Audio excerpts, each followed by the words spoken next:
Okay. Buenas noches. I appreciate your patience with the Zoom call today.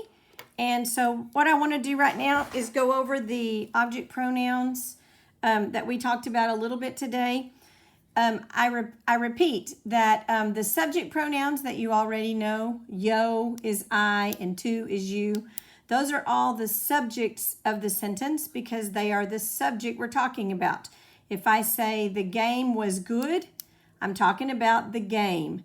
If I say Johnny jumped off the house, I'm talking about Johnny. He's the subject of the sentence.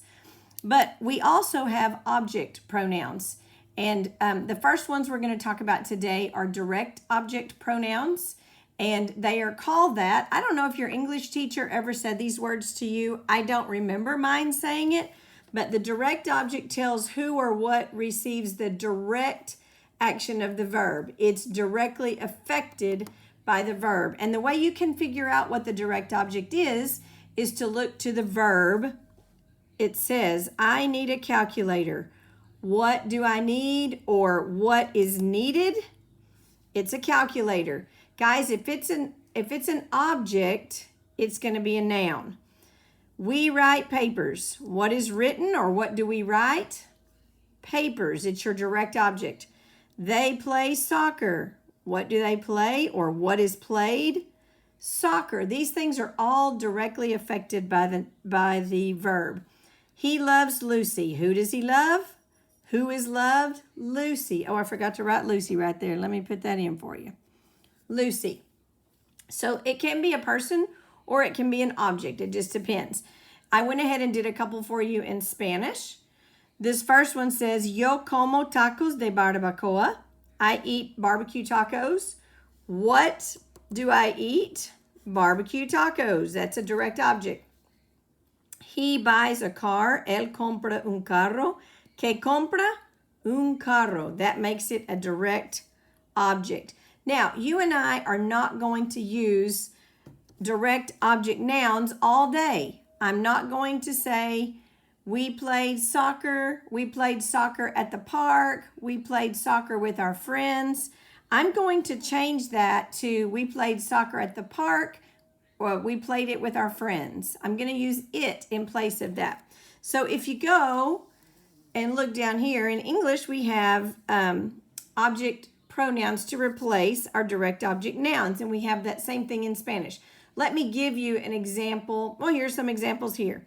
I need a calculator. There's my direct object. What do I need? A calculator. These are the same examples from up above on your paper. I need a calculator. I need it tomorrow. I'm going to replace calculator with the word it. You know I'm talking about the calculator. It is our antecedent. We've already discussed that. I've already said I need a calculator, so you know what I mean when I say it. We write papers. We write them in English class. Them refers back to papers. He loves Lucy. He loves her so much. Her, of course, refers back to Lucy. Now, in English, my subject pronoun for the person who's speaking is I. My object pronoun is me. I go to school. He hit me. I go to school, there's a subject form. You would never say, me go to school. And you wouldn't say, he hit I. Everything has its place, and we have subject pronouns and object pronouns. In Spanish, I know you're going to be surprised by this, direct object pronouns agree in number and gender with the nouns they replace. Number meaning, is it singular or plural? And then, of course, gender is going to be masculine or feminine. So here you will see, looky there, what a shocker. We have a 6 chart right here. And our 6 chart is the object pronouns of those subject pronouns we're so used to seeing there. So in the yo square, you're going to have me, and me means me. For tu, you're going to have te, and te is the object form you. In English, it looks the same as the subject form, but I promise it's not the same in Spanish. For him and her and it and you, you're going to have lo and la, depending on whether it's masculine or feminine, what you're talking about. what's receiving the action. Then on the plural side, we have nos, that means us. Os means y'all, but of course we're not really going to use that one because it's vosotros. And then of course we have los and las, which is them, and it's also the plural you. If you're a Texan, you probably say y'all right there, but it is what we call the plural you. Now, this won't make a ton of sense to you yet because this is the first object pronoun that you're learning, but I want you to notice the rid right here, and I would love for you to just circle that. And I want you to remember, we'll come back to that. We'll talk about it today again in a second video. The object pronoun placement. Placement. You will remember that nouns and adjectives in Spanish are flipped around from how they are in English. In English, the adjective comes first, the White House. In Spanish, the adjective comes second, la Casa Blanca. White comes after house in Spanish. In Spanish, look right here. A direct object pronoun follows the single conjugated verb. This is the noun. If it's a noun, it follows the verb.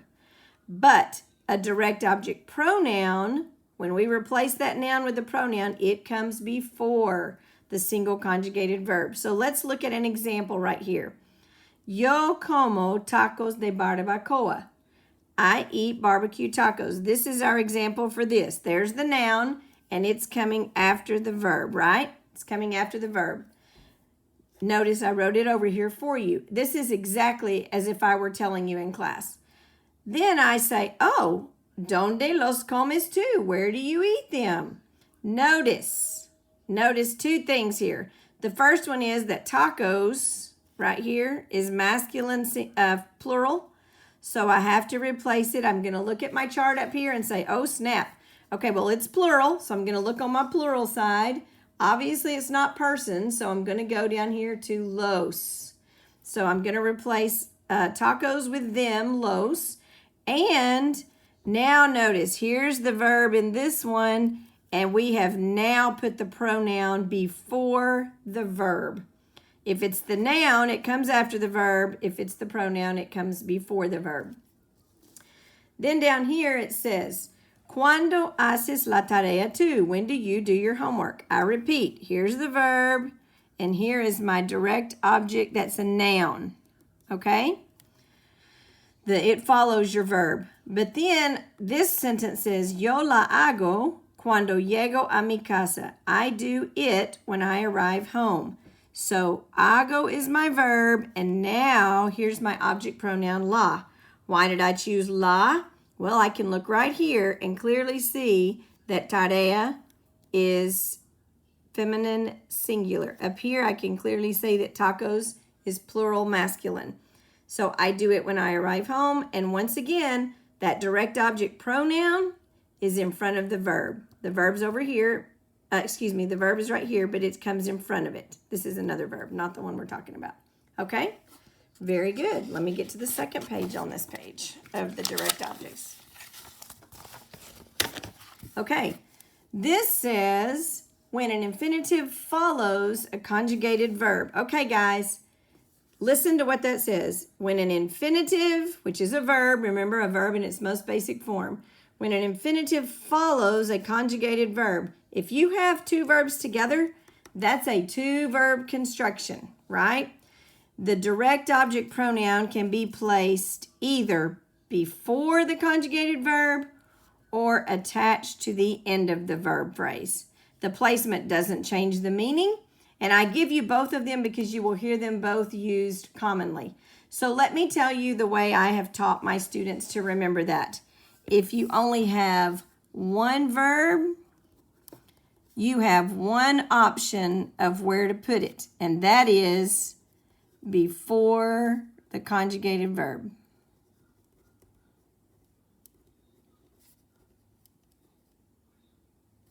Sorry for my trashy handwriting. If you have two verbs, then you have two options. And that two options, are just like the other one, before verb or There's one of them. There's the other one attached to the end of the verb phrase. So here's an example for you. This one is actually got the noun in it because we have to know what pronoun we're talking about. So this says, ¿Quieres leer el libro? Do you want to read the book? Guys, there is your two-verb construction. Do you want to read? And then there's the direct object, the book. Do you want to, and look, in English, it's two verbs too. Do you want to read the book? So I can put it at the beginning, before the verb. Sí, lo quiero leer. Look, lo is before quiero. Yes, I want to read it. There's my it. Or I can say, sí, quiero leerlo. And I straight on attach it to that infinitive right there because it's attaching it to an infinitive. Okay? So if you have one verb, you only have one option. It has to go before the conjugated verb. But if you have two verbs in together, then you have two options, all before the verb or attached to the end. Sorry, I didn't realize you couldn't see that. Okay? So the last thing I want to tell you before we move to the practice is about the personal ah. And the personal ah is when the object is a person or a group of people or a pet. You're going to usually use the word ah before the object. That means the verb is happening to a person or pets. This is called the personal ah. I have given you several examples here because I want that to be clear. Yo visito a mi abuela. I'm visiting my grandmother, a person. So I have this ah right here. Please notice in English there is absolutely no translation for that word. You're not going to say, I'm visiting to my grandmother. However, you might actually hear Spanish speakers say that sometimes because they're translating that word ah right there. Okay, that's a terrible arrow. Él visita el cementerio. He visits the cemetery. The cemetery is not a person or a pet, so we're not going to put an ah in there. Look at this one. Mi mamá lee el libro. My mom reads a book. Oh, it reads the book, sorry. She's not reading a person or a pet, so you don't need the ah. Vamos a ver a mi primo. We're going to see my cousin. Your cousin is a person, so you're going to put the ah in there, but you are not going to translate it in English. You're not going to say we are going to see, we're going to see to my cousin. You're not going to say that. This one says, ella busca a su perro capitán. She's looking for her dog, Captain. Captain is a pet, so we're going to use the ah there. The last one says, yo pinto la casa. I paint the house. The house is not a person or a pet, so you do not have to have the ah. I will remind you that if you're going to say ah before an L, and sometimes that happens, like I'm going to talk to the teacher, you would say, let me write that right here. Voy a hablar al profesor. That ah, remember, is an ah plus L. I'm going to talk to the teacher. You need that ah because the teacher is a person, and you're going, because it has the ah and the L together, that would become al. Okay? This last section right here says to ask who receives the action of a verb, use a quién. A quién visitamos? Whom do we visit? A quién visitamos?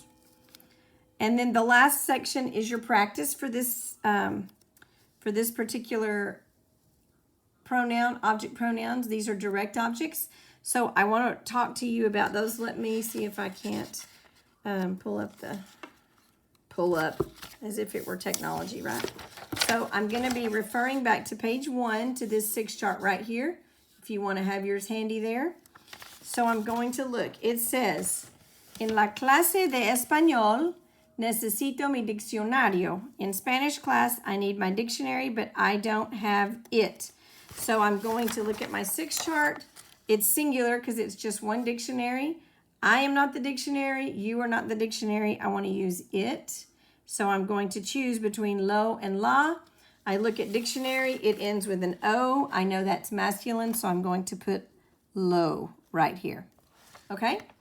In the second section, you are going to choose the correct direct object pronoun as well. Up here, you're replacing the underlined word with that. Here, you are sort of doing the same thing, but these are in English, and you are having to put them in Spanish. Okay? This one says, I love you.